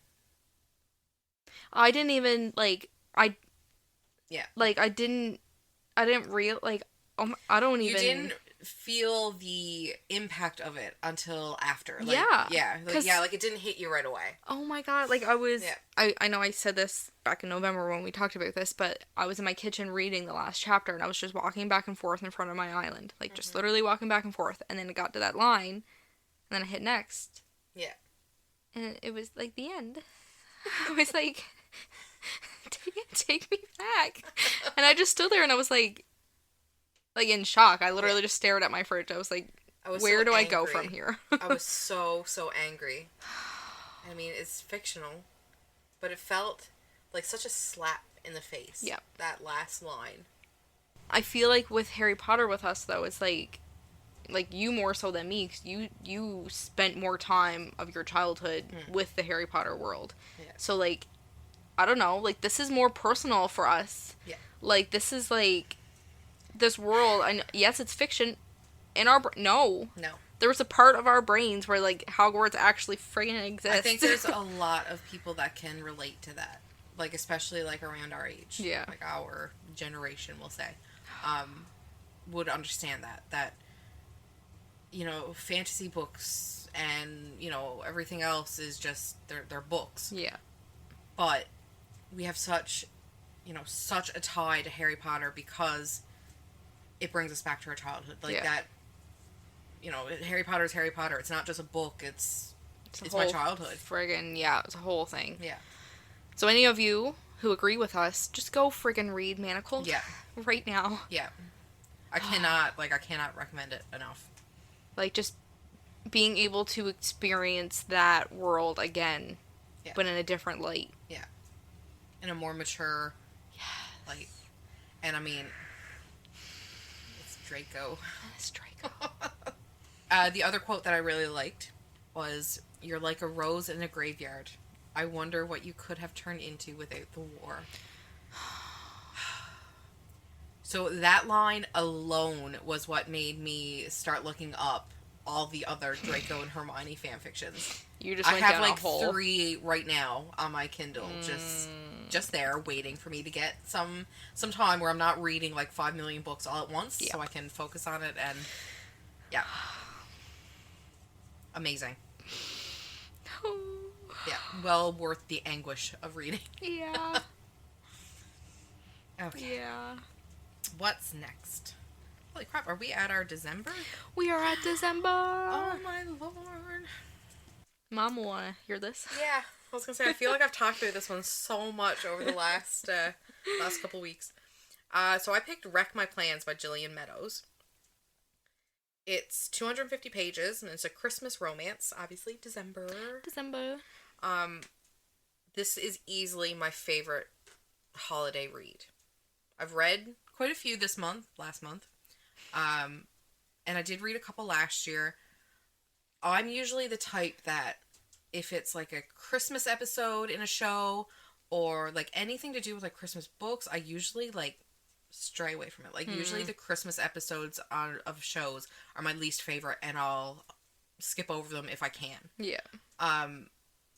But I don't know what it is about like the last couple of years. I've been a little more, I don't know, like actively seeking out Christmas books and episodes of things. Okay. Like I even set my PVR to record like Christmas specials. Who are you? I don't know. Anyways, so the description for Wreck My Plans.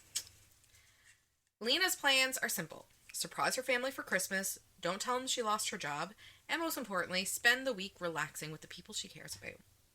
But when she arrives in Juniper, she discovers she's not the only unexpected guest this year. Her brother's best friend is back after disappearing 3 years ago without a word. Gavin has the kind of charm Lena has always been drawn to, but even though she's dying to question him about why he's left, he's the kind of temptation she needs to stay far away from. Gavin didn't see this coming. His job is to design blueprints and build strategies for dealing with the unexpected, but he didn't have a strategy for the possibility of seeing Lena again. He's been dreaming of her since he left, but giving into his feelings would risk the only home he's ever known. Now to try and be friends again. Just friends. But as the pieces fall into place about why Gavin left, staying friends is the last thing on their minds, and all the plans they've made might end up completely wrecked. Wreck My Plans is a sweet and spicy age gap, brother's best friend romance. It's about finding yourself worthy of love. It features a quiet architect who only wears black, a sassy artist who's full of color, a small town of holiday fun, and enough swoon and steam to keep you toasty this winter. Okay. Yeah. This is very true. So a couple other of the tropes is it is kind of like a Sunshine Grumpy, because he's definitely more, like kind of broody to himself than what she is. It's also like found family. It has like the one bed trope. Obviously like a little bit of forced proximity because they're both in the same house for Christmas, and neither obviously wants to or can leave. Yeah, it wasn't like a massive age gap, like a 40-year-old and like a 19-year-old. This was like 30s to 40s. Okay. So it was a nice, like you still felt like you were reading about adults, not like just barely adults, you know, which was really refreshing, I think. Yes, my God. a lot of the like age gaps tend to lean towards the younger female main character and older, but this was just like nice because I was reading from the female perspective of somebody like my own age. Yeah. So like her problems, her, even right down to her personality, I could relate to more than say a 19-year-old. Yeah. But honestly, like there were such great connections between a lot of the characters. There wasn't a whole lot of like miscommunication in it, which was great. Okay. There was mature. There was a little, because I mean they could have definitely talked about their issues and but it was bearable. Okay. Yeah. But oh my God, I You loved love it so much. It was such a good, quick, fast-paced Christmas novel. I do remember, I think in the last episode when I actually spoke about it, I wasn't quite sure what the like nationality was of Lena and her family. Oh, yeah. Yeah. I don't even know if that ended up in the podcast, but regardless, she's Portuguese. Okay. That's, yeah, so I feel like I should make that, known. Mm-hmm. It also has, apparently, the main male character has celiac disease. So there's a little bit of that, like that representation, Like, Cool. it's, yeah. There were a few, like, references to, like, other pop culture things, which is really nice to see those, like, little that. Easter eggs. Yep, I love that. It was spicy. It wasn't, like, a, off the charts or anything. It was just, like, a real sweet. He does have a little bit of a filthy mouth. Okay. Which is nice. We like that. That boy. Yep. Oh, this is the one that I had said last episode. She says, I'm pretty sure my brain takes a time out and fills with my favorite Lorelai and Rory banter from the Gilmore Girls instead. Love that. I love when books, like, have, like, those references, like you were just saying. I love that. And this is also the same one, and this was, like, my favorite quote, and I said it the last episode. Your trauma isn't invalid because you think mine is bigger. Your hurt matters too. Yes. I love that. That's beautiful. beautiful. When people recognize that, there's no, my trauma is worse than your trauma. Mm-hmm. It's just trauma is trauma is trauma. Trauma is trauma is trauma. Yeah. So my favorite for December. I didn't have a whole lot to choose from. Like, this is, like, it's my favorite for December, so, like, it's fine. But it's, like, wouldn't typically be one of my favorites. Yeah. You know what I mean? But I didn't have a whole lot to work with. Right. But it was still really good. Anyway. So it was If You Give a Grump a Wish List by Anne Einerson. This is a Christmas romance. And it was only 149 pages. Wow, that's short. Yeah, but it was like, it was perfect. Yeah. Like, the perfect amount. Because it was like, yeah, it was good. So I rated it 4 stars. I find that I do struggle with the short reads and being able to give them a 5-star. You know what I mean? I don't think you have enough time to really develop the attachment to... Yeah. Yeah. True that. So the tropes were enemies to lovers, of course, one bed, forks proximity, and workplace-ish. Right. Yeah, because it's the boss and the worker. Yeah. And the employer. Employer and employee. Whatever. Yeah. HR red flags. Yep. Yeah. Yep, definitely. It's okay in books. Yeah, it's okay. It's okay in real life, too, if that's your thing. Yeah. Sorry. We're not... I didn't mean it's only okay in books. Oh, my God. Anyway. Should I have trusted my tyrannical boss when he promised he'd get me home for the holidays? Absolutely not. He gassed up his private jet and decided he'd be joining me so we could close this massive deal before the new year. There are 3 conditions to him coming home with me. My family can't know that he's my boss. See note above about him being a tyrant. 2, I will absolutely be getting a fat raise. 3, he has to help me with my holiday wish list. What's worse than my boss stealing Christmas? Him pretending to be my boyfriend. Since he's faking being in love with me, my mom put us together in my childhood bedroom with just one bed to share. When the mistletoe comes out, I can't help but wonder what would happen if my hot as coal boss and I were underneath.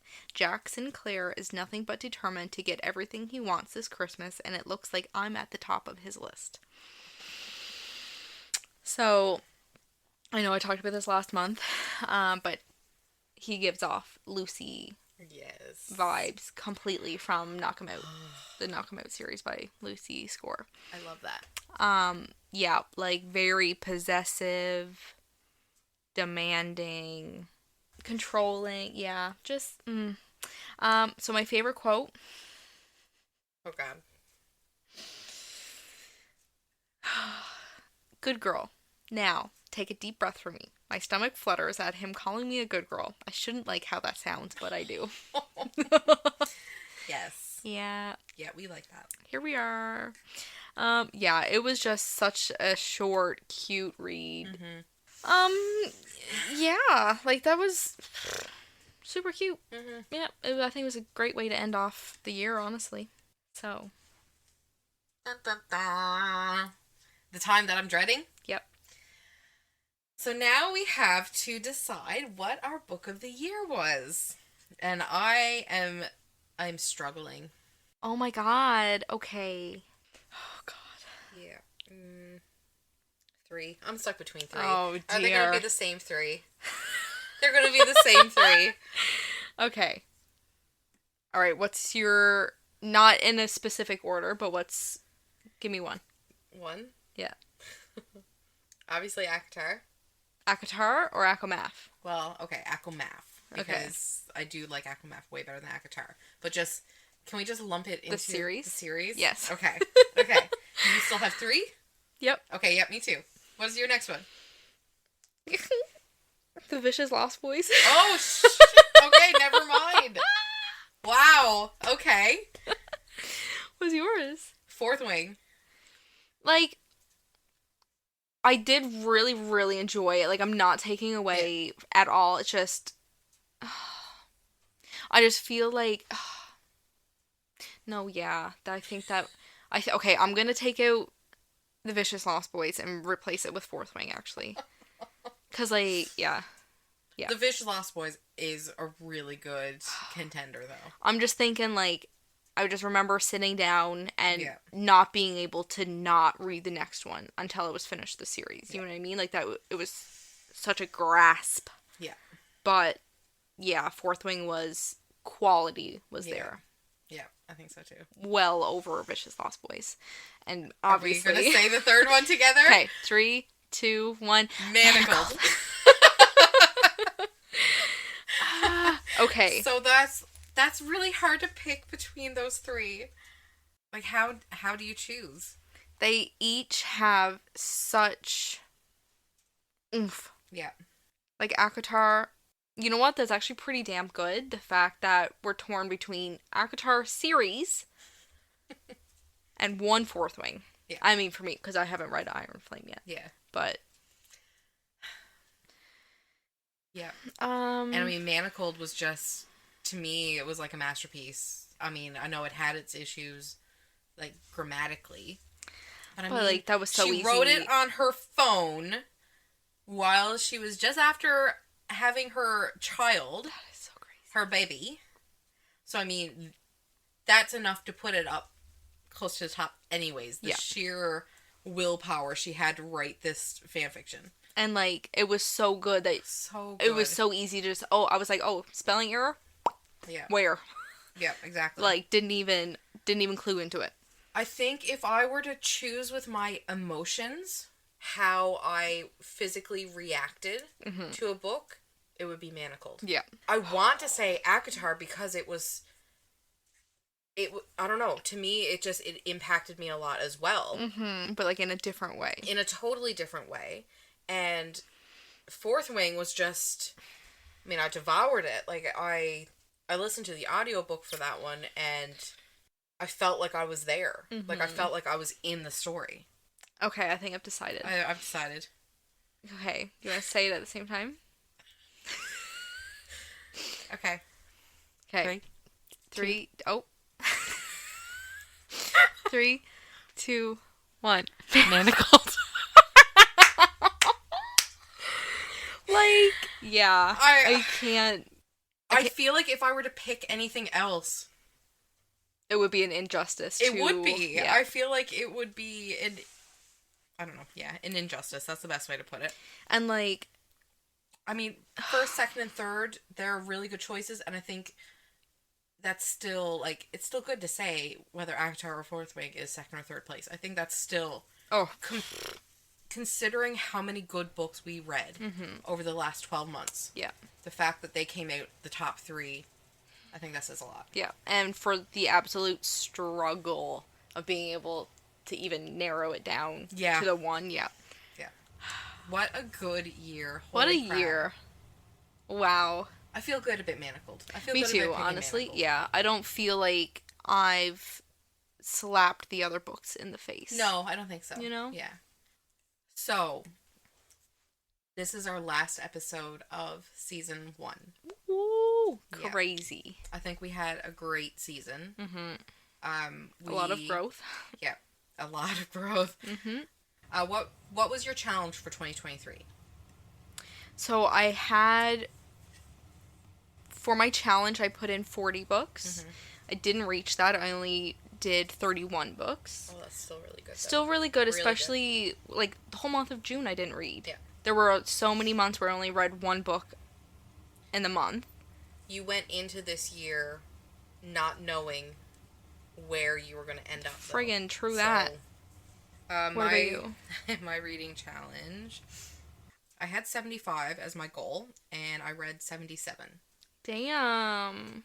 Not bad, not bad. Not bad considering at I all. had months of, like, November when I read Manacled, that put me in such a reading slump because I couldn't stop thinking about it. I couldn't focus on any other books. So that was... The book hangover was real. Yeah, yeah. But there were also months before that where you were reading, like, quite a few. Yeah. Yeah, I got up to, I think it was like 12 books one month, I think it was. Yeah, so that got you very far ahead. Yeah. So looking back on 2023 books, were there any that, like, what were you disappointed with? Is there any that... Honestly, I'm gonna say, okay, I'm down between two. Okay. Things We Hide from the Light. Mm. Just because, like, I'm not talking crap here. It was literally just because I felt like it was the exact same as book one. Yeah. Yeah, there wasn't much difference. Yeah. So, that's it. That was my only reasoning. Like, it was a great story. Like, it's fine. Like, different point of views. Amazing. That and The Wife Between Us. But I did that to myself because I didn't have the physical book and I listened to it through audio. Yeah. And now I think I've gotten a little bit better with audios, but that was my first audiobook and I just couldn't. Yeah. Like, I remember you were confused. Yeah. Yeah. And I was talking to Dom because Dom gave me that book last year for Christmas and she loved it. So I was talking to her while she was home for Christmas and I told her that, like, I just struggled with it. And she was like, yeah, like, you cannot listen to that through audio. Because I felt so confused because it kept going back in different timelines, but it didn't specify.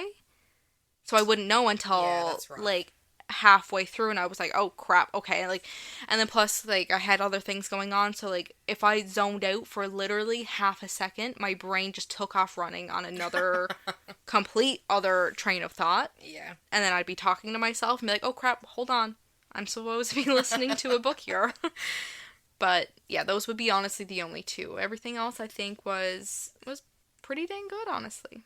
Okay. How about you? Okay, so I have... Oh, God. Carrie Soto is back. And anybody who knows me, that has talked to me since I read this book in... When was it? Like, what was the date that I had read this? August. Yeah. This book put me in a bad reading slump. Not at all for the same reasons that Manacle did. The opposite. Yeah. I rated it 1 star, and it may be the only 1 star that I had. I was so disappointed with this book. It made me angry. It's by Taylor Jenkins Reid, for those of you who don't know. I had seen so many people rate this high, and were so excited about reading it, and had read it and loved it, and so I went into this with high hopes because I really like TJR. Like, I just about everything else that I read by her, I've really enjoyed. But it was just tennis. Tennis. Tennis. That was it. And I could not handle it. Like, there was no chemistry between the characters. She was like a robot. I did not like it. I'm sorry. But... Yeah, it just wasn't your cup of tea, and that's fine. Yeah. Yeah, like, that's literally the only reason why I rated it so low. Was just, it wasn't like there were grammatical errors or anything like that. It was literally just, I really did not like it. Yeah, the only other one that really, like, disappointed me, and I'm probably going to get a lot of flack for this, but Priest by Sierra Simone. I seen that everywhere, and everyone's like, oh my god, like, you have to read it, it's so good. Yeah. And I listened to the audiobook for it, and I thought, like, this is going to be a good one to listen to audio. Like, Buckle up. I'm ready for Here this. we go.